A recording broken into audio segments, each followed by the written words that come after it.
আমার বন্ধুগণ, আল্লাহ রাব্বুল আলামিন কুরআনুল কারীমের ভিতরে তাই বলছেন, ইয়া আইয়ুহাল্লাযীনা আমানু কুতিবা আলাইকুমুস সিয়াম কামা কুতিবা আলাল্লাযীনা মিন ক্বাবলিকুম লাআল্লাকুম তাত্তাকুন।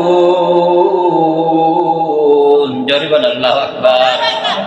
আল্লাহ রাব্বুল আলামিন বলেন, ও ঈমানদারগণ, আমি তোমাদের উপরে মাহে রমজানুল মুবারক মাসের সিয়াম সাধনা করা, রমজানের রোজা রাখা আমি তোমাদের উপরে ফরজ করে দিয়েছি। তোমাদের পূর্ববর্তীদের যেমন পরে ফরজ ছিল ঠিক তদুরভাবে ফরজ করে দিয়েছি। কেন ফরজ করে দিলাম? আমি এই জন্য ফরজ করে দিয়েছি, লাআল্লাকুম তাত্তাকুন, যাতে করে তোমরা তাকওয়া অর্জন করতে পারো, আল্লাহ তাআলার ভয় অর্জন করতে পারো। জোরে কোন সুবহানাল্লাহ। তাহলে রমজান মাস বিদায় হতে যাচ্ছে, এখানে আল্লাহ ডেকে বলছেন মুমিনদেরকে, ঈমানদারদেরকে, ও ঈমানদার, তোমাদের পরে রোজা ফরজ করেছি কি জন্য বলো তো? সেটা এই কারণে যাতে করে তোমরা তাকওয়া অর্জন করতে পারো। রমজান চলে যাবে, তাকওয়া বিদায় হয়ে যাবে, আল্লাহর ভয় বিদায় করে দিলে হবে কি? কথা বুঝতেছেন নাকি? রমজান মাস চলে যাচ্ছে কিন্তু তাকওয়া কি বিদায় হবে? এই তাকওয়াটা আল্লাহ পাক বলছেন তোমরা অবলম্বন করো, আঁকড়াই ধরো। তাকওয়া মানে কি? তাকওয়া মানে আল্লাহর ভয়। অনেকে মনে করে তাকওয়া কি জিনিস? তাকওয়া হলো আল্লাহ তাআলার ভয়। এই ভয়টা আপনাকে আমাকে যেমনি ভাবে আপনি আল্লাহর ভয়তে তারাবির নামাজ আদায় করেছেন, যেমনি ভাবে আপনি সাহারীকে সকাল থেকে সন্ধ্যা পর্যন্ত আল্লাহর নির্দেশ মেনে আল্লাহর ভয়তে আপনি রোজাকে পালন করেছেন, এরপরে আল্লাহর ভয়তে ৫ ওয়াক্ত নামাজ আদায় করেছেন, আল্লাহর ভয়তে কোরআনুল কারীম তিলাওয়াত করেছেন, আল্লাহ তাআলার ভয়তে ইফতার করেছেন, আমার বন্ধুগণ মিথ্যা কথা ছেড়ে দিয়েছেন, গীবত ছেড়ে দিয়েছেন, পাপাচার কাজ ছেড়ে দিয়েছেন, আল্লাহ তাআলার ভয়তে ছেড়ে দিয়েছি। আল্লাহ তাআলা তাই বলছেন রোজা এই জন্য আসলো তোমার তাকওয়া অর্জনের জন্য। মাহে রমজানুল মুবারক মাস চলে যাবে কিন্তু তাকওয়া থেকে যাবে। বাকি 11টা মাস তোমাকে ৫ ওয়াক্ত নামাজ আদায় করতে হবে। বাকি 11টা মাস তোমাকে জামাতের সহিত নামাজ আদায় করে লাগবে। তোমার মিথ্যা ছেড়ে দিতে হবে, তোমাকে সুদ ঘুষ ছেড়ে দিতে হবে, তোমাকে জিনা ব্যভিচার সমস্ত কাজ পাপাচার কাজ থেকে দূরে থাকতে হবে। তাহলে তুমি লাআল্লাকুম তাত্তাকুন অর্জন করতে পারবে। যারা কোন সুবহানাল্লাহ। আমার ভাইরা, আমার বন্ধুগণ, সাহাবা ইকরাম রিদওয়ানুল্লাহি মিনাল্লাহি তাআলা আলাইহিম আজমাইন, তাদের অন্তরে কি তাকওয়া ছিল? আমার বন্ধুগণ, একটা কথা মনে পড়ে গেল। হযরত ওমর ফারুক রাদিয়াল্লাহু তাআলা আনহু, তিনি অর্ধ জাহানের খলিফা অর্থাৎ রাষ্ট্রশাসক প্রেসিডেন্ট ছিলেন। আমার বন্ধুগণ, আমার ভাইরা ভালো করে খেয়াল করেন, কিন্তু প্রেসিডেন্ট কিন্তু অর্ধ জাহানের প্রেসিডেন্ট, যাই তাই প্রেসিডেন্ট না। আমার বন্ধুগণ, আজকের আমাদের একটা এলাকার এমপি হলে তার বাড়ির অভাব থাকে না, গাড়ির অভাব থাকে না, টাকা পয়সার অভাব থাকে না, ধন দৌলতের অভাব থাকে না, কিন্তু অর্ধ জাহানের খলিফা ওমর রাদিয়াল্লাহু তাআলা আনহু, তিনি যে রাষ্ট্রশাসক, তিনি যে প্রেসিডেন্ট, এইরকম ঈদের দিন এসে গেছে। ঈদের দিন আগের দিন তার স্ত্রী বলছেন, আমিরুল মুমিনিন খলিফাতুল মুসলিমিন, আগামী কালকের ঈদের দিন কিন্তু আমাদের বাড়িতে আপনি সেই রকম পর্যাপ্ত পরিমাণ তো কোনো খাদ্যের ব্যবস্থা নাই, পোশাক আদির কোনো ব্যবস্থা নাই, কিন্তু আপনি যে বেতন পান, বেতন তো শেষ হয়ে গেছে, কিন্তু আগামী কালকের ঈদের দিন আমাদের যে সুন্দর একটা পোশাক, সুন্দর খাওয়া দাওয়া, এগুলো কোনো ব্যবস্থা নাই। তাহলে আপনি এক কাজ করেন, আমিরুল মুমিনিন খলিফাতুল মুসলিমিন, আপনি কি করেন, আপনার দপ্তর থেকে, অর্থ মন্ত্রণালয় থেকে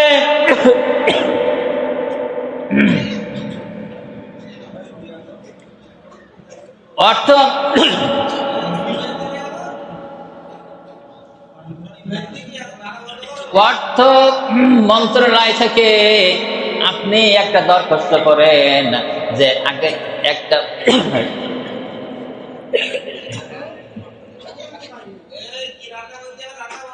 আমার ভাইরা, আমিরুল মুমিনিন খলিফাতুল মুসলিমিনকে বললাম, আপনি অগ্রিম একটা মাসের জন্য বেতনের আবেদন করেন, যাতে করে আপনি যদি একটা মাস অগ্রিম বেতন নিতে পারেন তাহলে আমাদের ঈদটা ভালো চলবে, পোশাক আদি হবে, খাদ্য খাবারের অভাব অনটন থাকবে না। জোরে গন সুবহানাল্লাহ। কথাটা বুঝতে পারছেন তো? যে অর্ধজাহানের প্রেসিডেন্ট মানে খলিফা উমর রাদিয়াল্লাহু তাআলা আনহু কালকে যে ঈদ দিন যে আনন্দ করবে, এই আনন্দ টাকা পয়সা না থাকলে আনন্দ থাকে? বলেন যে আগামীকালকের জন্য যে গোশ কিনবে কিংবা ভালো খাদ্য কিনবে, পোশাক আদি কিনবে, সেই মওজুদ টাকা পয়সা নাই। স্ত্রী বলছেন আমিরুল মুমিনিন আপনি এক কাজ করেন, আপনি অর্থ মন্ত্রণালয়ের কাছে একটা মাস অগ্রিম বেতন চান। কথা কম বলি আমরা সবাই একটা মাসের জন্য অগ্রিম বেতন আবেদন করেন। আমার বন্ধুগণ, হযরত উমর ফারুক রাদিয়াল্লাহু তাআলা আনহু তিনি কি করলেন? তিনি একটা চিঠি লিখলেন, অর্থ মন্ত্রণালয়ে চিঠি লিখলেন। হযরত আবু উবাইদা ইবনে জাররাহ রাদিয়াল্লাহু তাআলা আনহু অর্থমন্ত্রী, তিনি দায়িত্ব হলো আবু উবাইদা ইবনে জাররাহ, তিনি হলো দায়িত্ব রয়েছেন। তার কাছে চিঠি লেখা হলো যে আমাকে এক মাসের অগ্রিম বেতন দেওয়া হোক। এইভাবে চিঠি লিখে দিলেন। আবু উবাইদা ইবনে জাররাহ চিঠিখানা পড়লেন। চিঠিখানা পড়ে চোখ দ্বারা পানি টপ টপ করে পড়তে লাগলো আর বলতে লাগলো, অর্ধজাহানের প্রেসিডেন্ট আমিরুল মুমিনিন খলিফাতুল মুসলিমিন, তার বাড়িতে যে মওজুদকৃত খাদ্য খাবার কিছুই নাই। এখন যদি টাকা অগ্রিমে এক মাসের টাকা দেয় তাহলে তার ঈদটা ভালোভাবে চলবে, এই মনে করে অনুশোচনা করে তার চোখ দ্বারা পানি পড়তেছে। কিন্তু আল্লাহর ভয়, কি ভয়? আল্লাহর ভয়। উবাইদা ইবনে জাররাহ তিনি বললেন, আমার যেখানে বসানো হয়েছে আল্লাহ পাক দায়িত্ব দিয়ে বসাইছেন, অর্থমন্ত্রী হিসেবে বসাইছেন, কিন্তু আমি যদি অগ্রিম বেতনটা দেই এটা আমার জন্য কি হবে? বৈধ হবে না খারাপ হবে? হবে? বৈধ হবে? হবে না। তিনি ওই চিঠির উল্টো পিঠে লিখলেন যে আমিরুল মুমিনিন আপনি আমার কাছে অর্থ মন্ত্রণালয় আপনি যে চিঠি লিখেছেন এটা আপনি অগ্রিম এক মাসের বেতন চেয়েছেন, এটা ভালো কথা, কিন্তু আমার তো মন চাই দিতে, কিন্তু আল্লাহ তাআলার নির্দেশ মেনে আমি তার হুকুম পালন করতেছি, আমার পক্ষে দেওয়া এক্ষুনি সম্ভব হচ্ছে না। তার কারণটা হলো এই। সে কারণটা কি? ওই উবাইদা ইবনে জাররাহ বলল, কারণটা হচ্ছে আমিরুল মুমিনিন আপনি অগ্রিম এক মাসের বেতন চেয়েছেন, কিন্তু আজকের থেকে শুরু করে নিয়ে একটা মাস পর্যন্ত আপনি বেঁচে থাকবেন, এইটার কোনো গ্যারান্টি আছে কিনা? হ্যাঁ বলেন, আজকের থেকে শুরু করে যে এক মাস আমি যদি এক মাস অগ্রিম বেতন নিলাম, এক মাস বেঁচে থাকবো, এরকম কোনো গ্যারান্টি আছে? তাহলে এই বেতনটা কি হবে? যদি মারা যায় তাহলে কি হবে? তাহলে তার হিসাব দিতে হবে না? কিন্তু আজকের আমাদের অবস্থাটা কি? টাকার কোনো অভাব আছে নাকি? তারপরে ঈদ ভালো হয় না। তারপরে দেখলেন না, এই মিডিয়ায় দেখতেছেন না কয়দিন আগে, যারা মিডিয়ায় দেখেছেন না যে 4,000 টাকা না 6,000 টাকা কয় একটা পোশাক কিনতে হবে না যেদিকে জুতের বাড়ি? দেখেছেন কেউ? না দেখেন না। মানে তার স্ত্রীকে নিয়ে গেছে শপিং করার জন্য, সঙ্গে করে নিয়ে গেছে, মেয়েদের সঙ্গে করে শপিং করতে নিয়ে গেছে। এখন দেখে একটা পোশাক, এই পোশাকটা পছন্দ হয়েছে, তার দাম মানে 4,000 কি 6,000 টাকা। এখন তার স্বামীর পারকতা হলো, সে বলতেছে যে 6,000 টাকা হলে তো আমার পুরো ঈদ হয়ে যায়, তুমি একটু কম দামে নাও। তা সে কোনো দিকে নেবে না। এরপর সে তুই তামালি করে তসলিত ভাষায় কথা বলে শেষ পর্যন্ত তাকে জুতো দিয়ে মানে সবার সামনে অপমান করেছে। তাহলে এইরকম স্ত্রী যদি থাকে তাহলে তো ঈদ তার জন্য কি খুব ভালো হবে নাকি?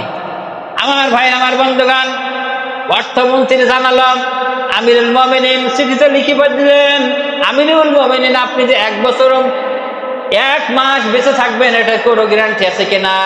আর দ্বিতীয় নম্বরে হলো আপনাকে যে রাষ্ট্র শাসক বানিয়েছেন, প্রেসিডেন্ট বানিয়েছেন, কারা বানিয়েছেন? যারা বলেন প্রেসিডেন্ট বানায় কারা? জনগণে না? ভোট দিলে তো হয় নাকি? তাহলে তিনি লিখছেন কত সুন্দর কথা, দেখেন এখান থেকে শিক্ষার ব্যবস্থা রয়েছে। আমিরুল মুমিনিন আপনাকে জনগণ আপনাকে প্রেসিডেন্ট বানিয়েছেন, আপনাকে খলিফা নিয়োজিত করেছেন, কিন্তু আপনার আচার আচরণ ব্যবহার যদি ওই এক মাস যদি আপনার যে সমস্ত জনগণ রয়েছে তারা যদি আপনার পরে সন্তুষ্ট না থেকে আপনার প্রেসিডেন্ট থেকে পদ থেকে নামাই দিয়ে দেয়, তাহলে আপনি এই বেতন শোধ করবেন কিভাবে? এই উত্তরটা আপনি যদি দিতে পারেন তাহলে আপনি আপনার অগ্রিম বেতনটা দিয়ে দেব। চিঠিটা উল্টো পিঠে লিখে দিয়ে আবার পাঠিয়ে দিলেন। আমিরুল মুমিনিন খলিফাতুল মুসলিমের কাছে যখন চিঠিটা আসলো, পড়ে দেখলো যে আমিরুল মুমিনিন কাছে লিখেছেন যে আপনি একটা মাস বেঁচে থাকবেন, কোনো গ্যারান্টি আছে কিনা, আর আপনার জনগণ যদি আপনার ক্ষমতা থেকে নামাই দিয়ে দেয় তখন আপনি কি করবেন? এর কোনো উত্তর আছে? দিতে পারবে কেউ? আমিরুল মুমিনিন খলিফাতুল মুসলিমিন তার চোখ দিয়ে দাঁড় করে পানি পড়ছে। আমার বন্ধুগণ, মনে করেন চাই না, অদ্য জাহানের প্রেসিডেন্ট খলিফাতুল মুসলিমিন আমিরুল মুমিনিন ওমর রাদিয়াল্লাহু তাআলা আনহু, যার কথা বললে শয়তান কিসে রাস্তা থেকে পালাইতো, এমন ব্যক্তি, তার এই রকম কথায় মুসার চোখ দ্বারা পানি টপ টপ করে বেড়ে গেছে। আল্লাহ তাআলার কাছে প্রার্থনা করছে, আল্লাহ তাআলা আমি অগ্রিম বেতনটা আমি ভুল করে ফেলাইছি। তাহলে আজকের আমাদের যে এই কথাটা বলার উদ্দেশ্য হলো যে আল্লাহ তাআলার ভয়, আল্লাহ তাআলার ভয় কি বিদায় হয়ে যাবে? আল্লাহর ভয়তে এই আব্দুল্লাহ উবাইদা ইবনে জাররা কি করেছেন? আল্লাহর ভয়তে এই কথাগুলো বলেছেন। আজকের আমাদের কাছে কি এই সমস্ত ভালো ভালো কথা আছে? আছে? আরো বলা হয় যে এই তোমার পিছনে লেগেছে, লাগাও আমি আছি, এর বলে না, লাগাও আমি আছি। আমার ভাইয়ের, আমার বন্ধুগণ, তাই আসুন, যে রমজানুল মুবারক বিদায় হতে চলেছে, ভয় কিন্তু আমাদের রাখতে হবে।